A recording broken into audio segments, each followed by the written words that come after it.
West Virginia Governor Jim Justice is leading incumbent Senator Joe Manchin, Democrat of West Virginia, by 22 points in a hypothetical U.S. Senate matchup in 2024, according to a poll. In a new East Carolina University Center for Survey Research poll of registered voters in West Virginia, Justice leads Manchin 54% to 32% in a hypothetical 2024 race, with 13% of respondents saying they were undecided. The same survey found that Justice had a job approval rating of 57% and a 29% disapproval rating. Manchin's job approval rating was at 33% with a 59% disapproval rating. Justice currently serves as West Virginia's governor and recently announced to run for Manchin's U.S. Senate seat in 2024. Conservative Representative Alex Mooney also announced his candidacy for Manchin's U.S. Senate seat. Manchin, a Democrat, has not announced whether he would run for re-election in 2024, and he has entertained speculation that he could make a bid for the White House in 2024 instead. In a hypothetical 2024 GOP primary matchup, Justice holds a decisive lead against Mooney, the candidate more closely aligned with Trump. Justice leads by 41 percentage points, with 53% to Mooney's 12%. So, the reason this poll is shocking, the reason this poll matters is because Manchin is considered a Democrat in an area that Democrats are not doing that well in, and people often say that we need him to keep the majority.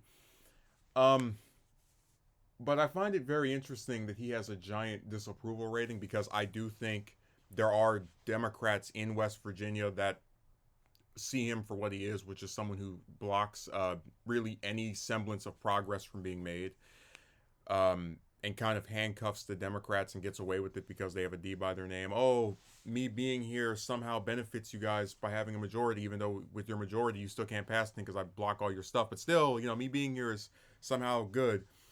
So the thing with Justice is that I'm not as familiar with him, but the fact that he's beating Mooney by that much in that poll, a 40-plus point lead, can pretty much guarantee that he's going to be the one that Manchin faces, unless there's some kind of unforeseen circumstance, like Mooney just all of a sudden starts polling very high and at larger numbers out of nowhere, which I don't think will happen.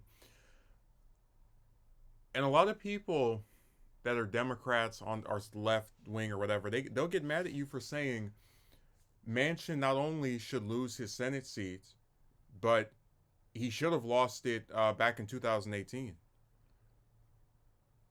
And they'll tell you, oh, you want the Republicans to win? If they get a majority in the Senate, then they're going to do this. And I said, listen, Manchin even being someone that matters is because the Democratic Party on a statewide level is run by idiots. You have states in the South. I'm not talking about places like Alabama, for example, but you have southern states like Texas, Louisiana, South Carolina. These are places where the Democrats are with regard to recent elections, 10 points of the Republicans, meaning that there's a sizable enough number of people that if you increase the turnout, the state could either, if not flip altogether, then in certain elections you'd be able to win. And Democrats have held Senate seats in Texas and Louisiana, not in recent times, but they've held them in the past.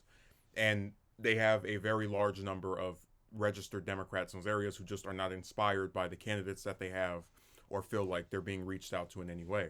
But I'm saying if the Democrats were to make a legitimate effort to run people in some of these states where they're not doing as well as they could be, I think they could easily, or not easily, but they over the course of several election cycles, they would be able to increase their majority in the Senate without Manchin.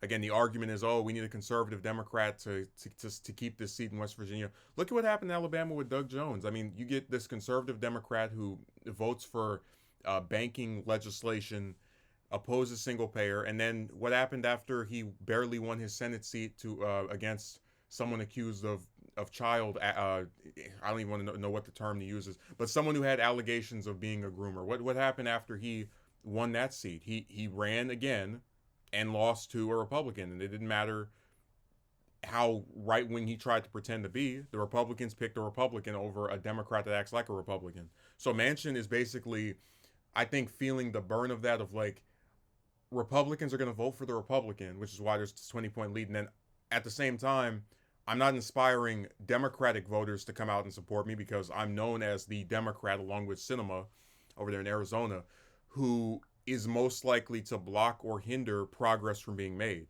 So I've alienated both the people who I'm supposed to just instinctively have behind me and the ones that I was hoping to court with doing all my conservative light crap. So I hope Manchin loses that seat.